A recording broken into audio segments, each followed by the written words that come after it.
કેમ છો બધા મજામાં? આજે હું બનાવું છું રોટલીનો ભૂક્કો જે ક્રન્ચી હોય છે અને આ ક્રન્ચી કેવી રીતે બને છે એ પણ હું તમને બતાવું છું.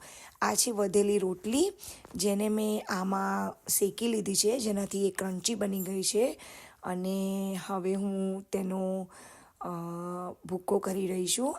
સોરી મારી પાસે જે એવરીડેની બચેલી રોટલી હોય છે ને આમાં હું શેકી દઉં છું જેનાથી એ ક્રન્ચી બની જાય છે અને પછી હું તેનો ભૂક્કો કરીને તેને વઘારું છું. તો આ જુઓ મારો ભૂક્કો થઈ ગયો છે રેડી.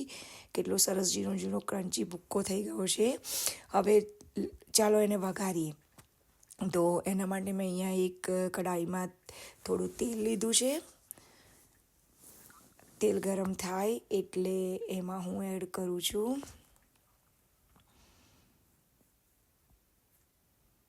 થોડું જીરું, લીમડાના પાન, મીઠા લીમડાના પાન સોરી, થોડી હિંગ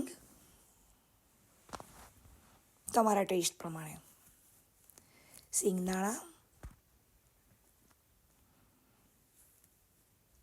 થોડા દાળિયા.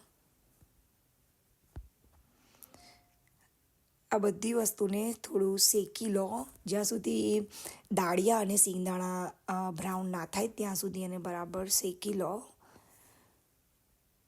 અને મેક શ્યોર તમે હલાવતા રહો એને, અધરવાઇઝ એ બળી જશે. તો તમે જોઈ શકો છો એમાં મેં એડ કરી છે હળદર, લાલ મરચું અને હવે આ ભૂકો સોરી આ મારા હાથમાંથી પડી ગયું સોરી.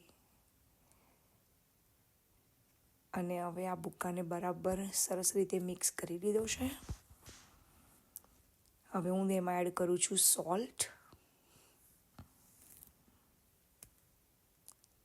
થોડી આઈસિંગ સુગર. તમારી પાસે દળેલી ખાંડ હોય તો તમે એ પણ એડ કરી શકો છો, પણ હું આઈસિંગ સુગર વાપરું છું દળેલી ખાંડની જગ્યાએ.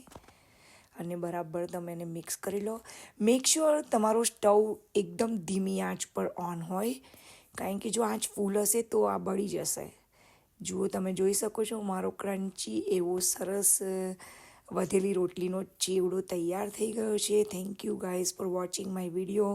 મેક શ્યોર તમે મારી રેસીપી ટ્રાય કરો અને આવી જ નવી રેસીપી જોવા માટે please subscribe my channel. Thank you so much guys. Thank you.